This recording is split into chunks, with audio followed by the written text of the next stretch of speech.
Jax picks a fight with a buoy and loses. Scheana becomes unpaid staff for Rob's Airbnb empire, and Madison Marie Parks Valletta is conceived in pure delusion. This is Wishful Sinking. Let's get into it. We open in Big Bear. Lala and Scheana are recapping the night before. James staggers in and they quiz him on last night. He's failing. He loves Lala, doesn't respect her relationship, and Rachel is somewhere off screen building a tolerance for humiliation. Then Scheana pivots to Rob. She refuses to cook and says Sandoval makes the best breakfast, but won't wake him up. I'm not gonna wake him up yet because Rob has to put gas in the boat and I want it to be fresh for when Rob gets back. She's holding everyone's stomach hostage until Rob returns.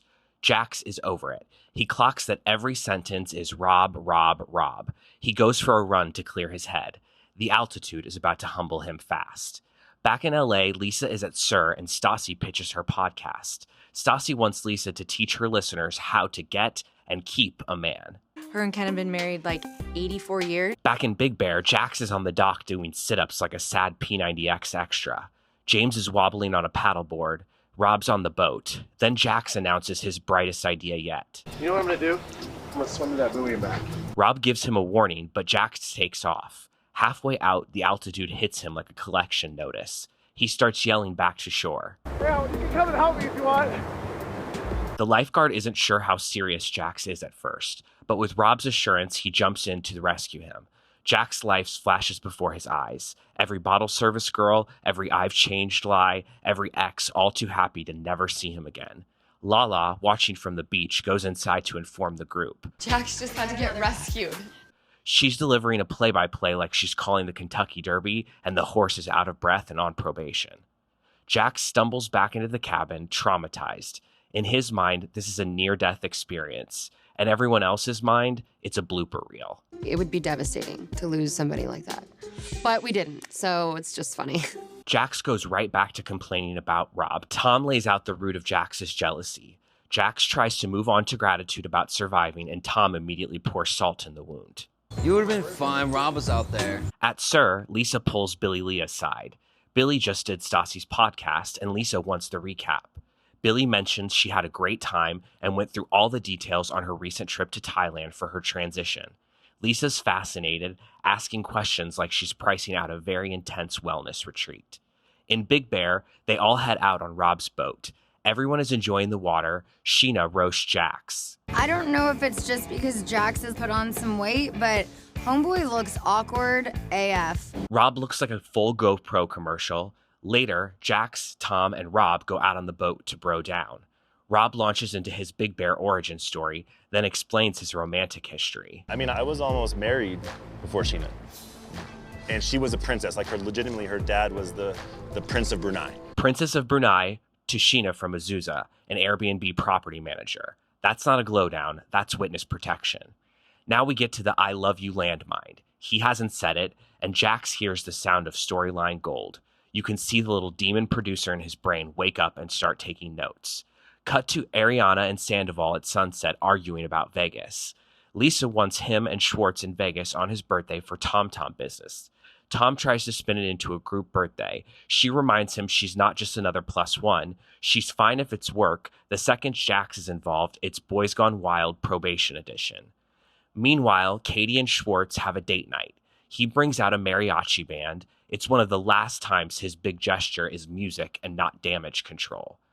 Stassi heads to Villa Rosa to tape the podcast with Lisa. They do celebrity crushes, philanthropy, and Stassi realizes she's dated a lot of selfish men.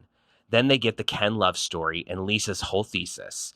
Meet men as equals or don't bother. Stassi reframes her life goals. Maybe if I wasn't so focused on my relationship issues, I could be focusing on my goal of world domination. Back in Big Bear, Scheana turns into the world's worst Airbnb host. We have to do all of this before we check out. I think we should try and get most of it done tonight. She's barking orders about sheets and trash while Rob sleeps. She's not his girlfriend. She's his unpaid property manager with benefits. Sandoval secures Ariana's Vegas invite in a quick check-in with Lisa. He gets to say, I chose my girlfriend and still go to Vegas. Male feminism brought to you by Spirit Airlines Energy. The next morning, Scheana wakes everyone up with further items from her checklist for Rob's Airbnb. They basically clean the cabin from top to bottom like they're on probation, and Rob is their parole officer. Later, back in LA, we land at Scheana's apartment. She's listening to her own music, trying to boost her streams, when Kristen shows up with a birthday gift and gossip. They talk about her newest business venture, the divorce closet. She's turning her failed marriage into a Depop store, passive income via emotional damage. Kristen asks if it bothers Rob to work together selling all of Shay's old things. No, nothing bothers him.